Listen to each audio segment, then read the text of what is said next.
ya Kiislamu wana kitu kinaitwa hakika. Yaani mtoto akizaliwa wa kiume unachinja mbuzi wawili, akizaliwa wa kike anachinja mbuzi mmoja. Yote hiyo ni kwa sababu ya kinga kwa mtoto. Kwa hiyo kwa Waislamu huwa wanafanya dua. Kwa hiyo Chimama yeye kwao babake alikuwa ni Mkristo, mama yake pia ni dini ya Kiislamu. Kwa hiyo kinachoendelea hapa ameamua kufanya bibi mama yake Wema. Alisema ni lazima tufanye dua, lazima tufanye hakika, na mimi akanielezea, naona sio mbaya kwa sababu Mungu ni mmoja, na dua ni kwa ajili ya kumwombea Oli na kumlinda. Unanielewa? Akanielezea, nikaona ina maana nzuri, kwa nikaona hakuna shida yoyote. Ile leo sio 40. Ya 40 tutatangaza au tutaelezea kama itakuendelea kuwepo na tutatoa tarehe. Kwa kama itaendelea vile vile tutasema, kama tutairisha tutasema, lakini hii ni inaitwa hakika. Okay. Kuna taarifa ambayo aliposti Maimartha akasema kuna shughuli ya Oli itafanyika Superdome Masaki. Ni ya kweli? Sasa hili naomba tutazungumza mimi nikiwa pamoja na mama mtoto Chimama. Leo naomba niongelee hakika kwanza. Okay. Hiyo nitazungumza. Tukiwa wote wawili tutalizungumza. Okay. Nimemwona mdogo wako hapa na yeye ameshiriki kwenye jambo hili. Naamini kwa Wachaga pia mna mila zenu, mna desturi zenu. Oli sherehe yake ya Uchagani pia inakuja au hiyo itaenda kwa siri sana? Uchagani lazima pia abatizwe. Mimi pia ni dini yangu, mimi ni Mkristo. Na Oli ni jina la Kikristo pia. Kwa hiyo ndio maana nikasema Mungu ni mmoja. Hakuna haja ya kubagua dini, hakuna haja ya kuchagua dini. Kama bibi yake ni Muislamu na babu yake alikuwa ni Mkristo, Mwenyezi Mungu amlaze mahali pema peponi. Sio mbaya kwa sababu vyote ni kumlinda mtoto. Kwa hiyo leo amefanywa hakika, kufanya dua, tumemwombea kwa Mwenyezi Mungu kwa ajili ya kumlinda. Akimaliza baada labda mwezi mmoja, miezi miwili, miezi mitatu atabatizwa. Tutaenda Uchagani, tutaenda Moshi. Mashaallah. Tunaelewa mila za kwetu. Wachaga lazima ubatizwe, bia zinyweke nyingi sana, mbuzi za kutosha, ng'ombe, tunataka hadi ng'ombe, sungura, mbege, mbira, vyote. Tumeanzia kwanza nyumbani hapa, afu tumalizia Uchagani. Okay, Baba Oli, nini maana neno Oli? Neno Oli maana yake ni shujaa, faraja, mpambanaji. Na ni jina ambalo alilitafuta mama yake na alilipenda. Mimi nilitoa jina lingine lakini hakulipenda. Kwa hiyo yeye akapata nafasi ya kutoa jina, wote tukalipenda. Ulitoa jina gani yote? Nishasahau, ilikuwa la kiume. Kwa jina la babu yangu. Okay. Lakini bibi yake naye anamuita mtoto Kibabu. Kibabu? Okay. Anasema kimwona anamuona mume wake. Babu. Kwa hiyo ana majina mengi lakini jina linalotambulika tunamtambua kwa Baby Oli. Tulitarajia tutamwona Baby Lola hapa kwa sababu ni hakika ya mdogo wake. Au kuna sherehe maalum ambayo Lola atakuja? Lola atakuja na atakiwa awepo, lakini nadhani yuko kwao. Nilimuulizia lakini niliambiwa hayupo. Amesafiri, ameenda kwa bibi yake Moshi. Hata Wema pia aliniambia kuna ulazima pia Lola kuja kumwona. Lakini washakutana. Chimama alikuwa anampenda sana na Lola.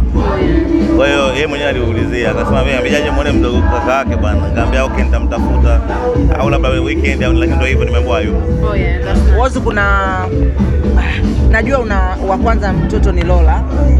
Na maana alivyozaliwa kulikuwa na feeling ambazo unazo wewe mwenyewe kama baba. Sasa hivi amezaliwa Baby Oli. Kwa upande wako kuna feelings zikoje? Mimi na feel blessed. Yaani ni baraka za Mwenyezi Mungu. Mungu ndiye ameamua wakati huu uwe wakati sahihi. Sina la kusema wala sina la kujigamba. Mimi nachoamini ni Mwenyezi Mungu amefanya maamuzi. Kwa hiyo Mungu atukuzwe na watu waamini kwamba mfano huu kwamba Mwenyezi Mungu yupo.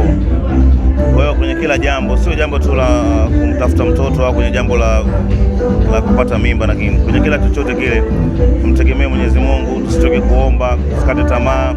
Mitihani iko mingi, tunapitia mitihani kwenye biashara, kwenye familia zetu, kwenye muziki, kwenye kazi zetu la kila siku, lakini kumtanguliza Mwenyezi Mungu, kutanguliza dua, hakika Mungu atakujibu kwa wakati sahihi. Kwa hiyo nadhani kwangu mimi ulikuwa ni wakati sahihi, na namshukuru sana Mwenyezi Mungu, na amempa furaha sana Mama Olly.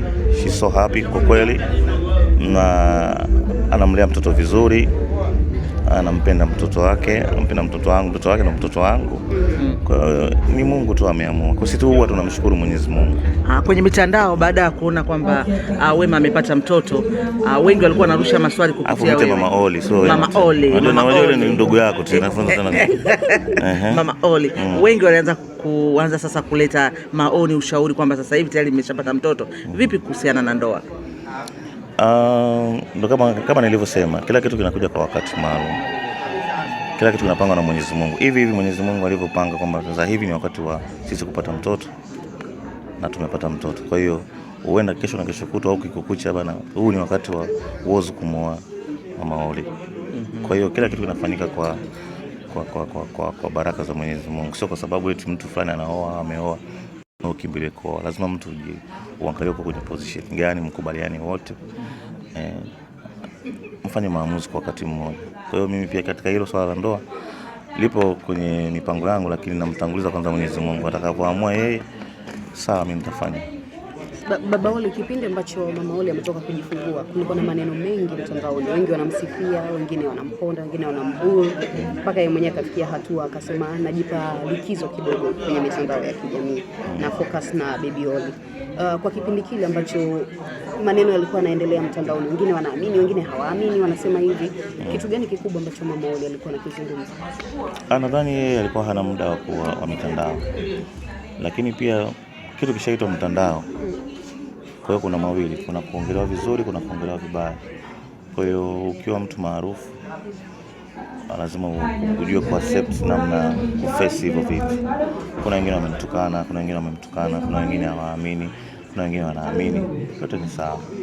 Lakini kama Mwenyezi Mungu aliweza kuniamini na kutupa sisi mtoto tunaye mkononi na ametujalia afya njema, mimi sina shida. Kama wataendelea kumsema vibaya, mimi nitaendelea kumwombea kwa Mungu.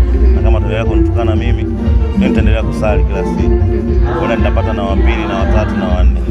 Kwa hiyo mtandao mimi huwa na uacha kama ulivyo. Yeyote atakayenitukana, Mwenyezi Mungu ambariki. Yeyote atakayenisifia, Mwenyezi Mungu pia ambariki. Kwa hata yeye Mama Olly amejifunza kwa namna hiyo kwamba mtandao haumsumbui. Mtandao haumsumbui kabisa. Yeye sasa hivi focus yake ipo kwa ajili ya mtoto wake. Na ni mara nyingi sana mwanamke anapata time ya kuingia kwenye mtandao. Kuna siku alikasirika kidogo, ataka aposti video ambayo iko anayo. Niambia usifanye hivyo, haina haja. Ngombe haina haja kuonyesha haina haja. Wewe mwachie Mwenyezi Mungu, edili na Mungu, edili na mtoto wako. Basi akanisikiliza mpaka leo ana amani na furaha. Kwa hiyo wanadamu ndio hivyo, wameumbwa kwa ajili ya kusema vibaya, kusemana, kupondana, kusifiana. Yote tunakubali, tuna accept, tunashukuru. Nafikiri Baby Olly ndo mtoto pekee Tanzania ambaye amezaliwa na baraka zake zimekuwa wazi. Amepata ubalozi akiwa mdogo kabisa, hata siku 40 hajafikisha. Lakini pia watu wengi, na idadi ya watu imekuwa wengi, ile tunafanyaje? Ilikuwa idadi yetu ni watu 500. Lakini sasa hivi wamekuja watu zaidi ya watu 500. Na ikitokea la kutokea baada ya 40 labda ataongezeka mwingine, hamwezi kujua, maana nimejipanga pia. Okay, Team Dingo wanakusikiliza, lakini pia Team TZ Sweetheart Mama Olly wanakusikiliza pia. Kitu gani kikubwa cha kuambia, then tuende tukaenjoy? Cha kwanza nashukuru sana. Nawashukuru wa Team Wema, nashukuru Team Dingo, Team Wozo na watu wengine wote, Petit Mani Rasta, meneja. Unajua meneja, au waambie gari ushampa au niseme hivi au nitoe siri? Nitoe siri. Petit kama gari Wema. Nitoe siri kama ushampa gari mtoto au niseme nani utaribu sasa vitu vyetu. Au niseme? Au niseme kidogo? Unajua Petit ni kakake. Kakake Olly. Kwa hiyo na Petit ni yupo kwenye kampuni sasa hivi. Kwa hiyo kashamtia gari mtoto, ambassador pia. Kwa hiyo mimi nawashukuru wote sana, nawapenda sana, na naomba jamani,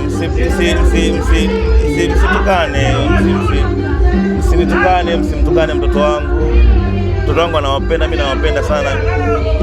Asanteni kwa shukrani zenu, asanteni kwa pongezi, ila jamani, mpongezeni kumtukana mama mtoto wangu. Mimi nampenda sana na namshukuru sana kwa kunizalia mtoto wangu wa kiume. Ni kweli